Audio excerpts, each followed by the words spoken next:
Hanuka, which is when you play with the dreidel, it says Nez Gadol Hayasham. We're talking about a miracle that once happened a long time ago, and therefore, to commemorate the idea of that miracle, we light candles, or we have a menorah in the window, and we even play dreidel. And of course, in Israel, the great tradition is the eating of the jelly rolls, and this is the miracle. But let's see what the Ari says, because the Ari never veers off the origin of the concepts, and unfortunately, that is why so few people tonight have gone anywhere to hear an explanation of what Hanukkah is about, because we all know that it's the miracles. Kvaya data, says the Ari, Masha Katuv b'tikunim, that which is already written in tikunim in the Tikunei Zohar, which deals with the time of Mashiach, ki netzach hod heim bet pikudin, the two sfirot, the two energy intelligences, these energies that once were surrounded by these intelligences, then of course we have created a particular energy shield. That's why it's called Magen David, because in that manner we create a Magen, a shield. And continues the Ari, Vehem Chanukah Upurim. And this is when you draw down these two particular energies, known as Netzach and Hod, they represent Hanukkah and Purim. In other words, Hanukkah is not, says the Ari, a celebration. Hanukkah was the core, Hanukkah as we know it as a holiday, was the result of the connection with Hod. Hanukkah was the connection with Hod. And therefore, Yesod, which embraces both Netzach and Hod, creates the Nun Sha'arim, the 50 gates of Binah, U'lechein Yikra Al Hanisim, Gam Yud Mem, that not only have we established our connections with Binah, but we have brought to fruition, we have brought to reality the force of Binah. Hanukkah represents the time when a particular energy makes itself available. If you don't use it, like energy at a power station is made available. Does everyone use it? No, some people like to sit in the dark. So at night they won't put on the light, so he doesn't avail himself of that energy. It's there. Well, electrical energy is there all day, all year.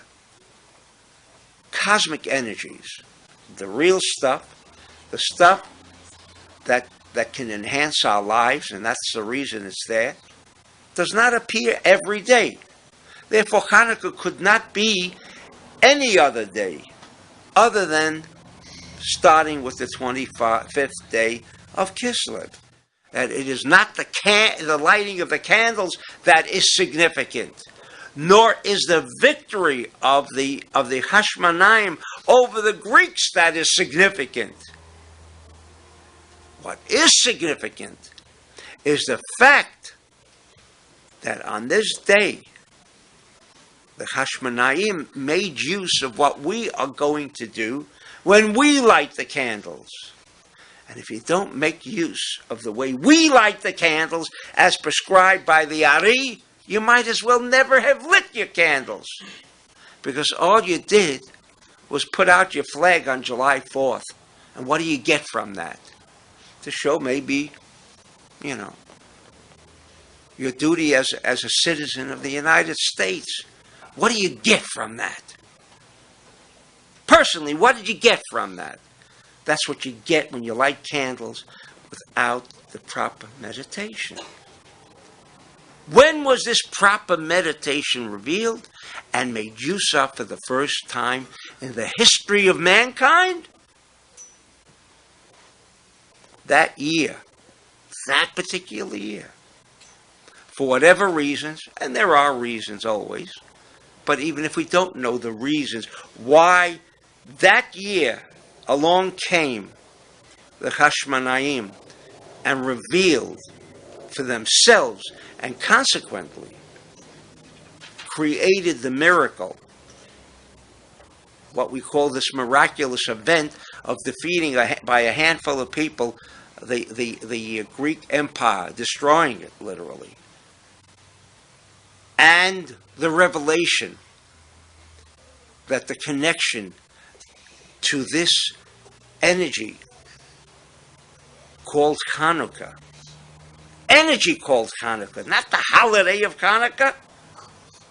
Holiday of Hanukkah subsequently followed because we had a revelation of Hanukkah that was concealed.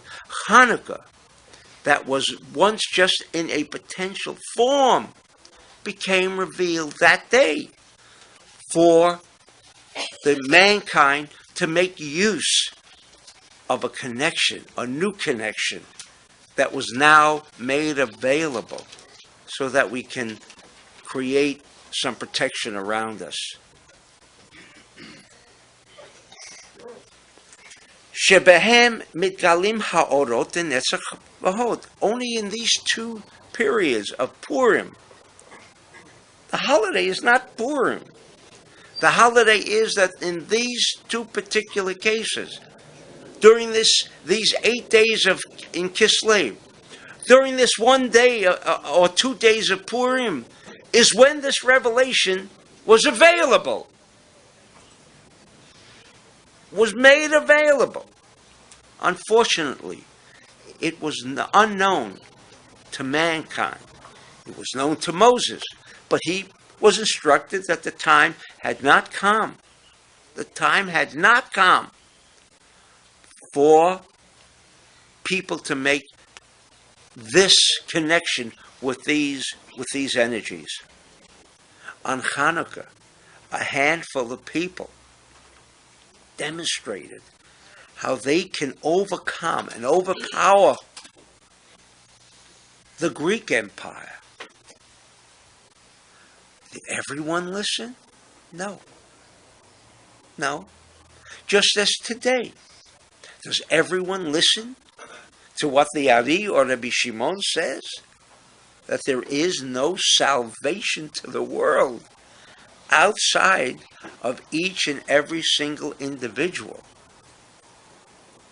taking his own destiny and future into his own hands. Into his own hands.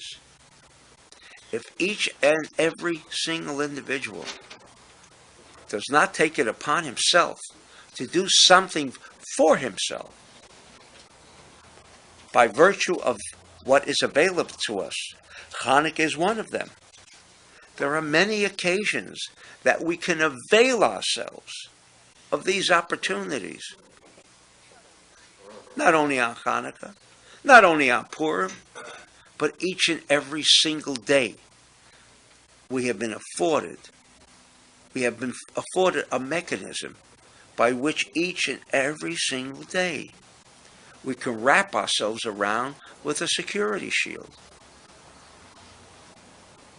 But again, I have to caution you, as the Ari and the Zohar will always and have always established a prerequisite.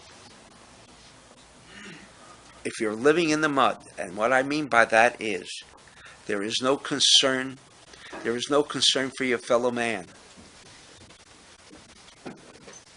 We are greedy, thinking only of ourselves, and nobody, and I have just gotten through saying that the only ones who are going to be able to protect ourselves is ourselves. So that we must consider ourselves, we must do for ourselves, but by the same token, we must also consider doing for others. If all we can think of is ourselves, this entire system does not work. It does not work. But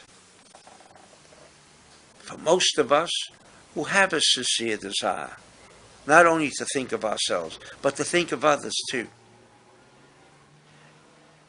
and not enhance ourselves at the expense of others. All of the moralistic and ethical values that the world has come to know. Nothing new about how the world should conduct themselves. The only problem that we have is even if we want to conduct ourselves in a moralistic way, because we lack this protection, we then feel that we must embark on a method by which we can, if we look and take greater protection for ourselves, that we may survive. That also is not the rule by which we can live.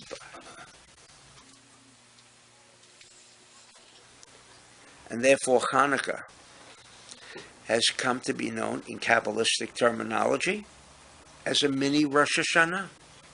It's a mini Rosh Hashanah. You can alter, if we haven't done it on Rosh Hashanah, we have another opportunity on Hanukkah to alter our destiny, to change some of the flaws that await us in the days ahead. We have this opportunity, but we have to take this opportunity. We must understand it. It requires effort, and hopefully we shall succeed as the Chashmonayim before us. Amen.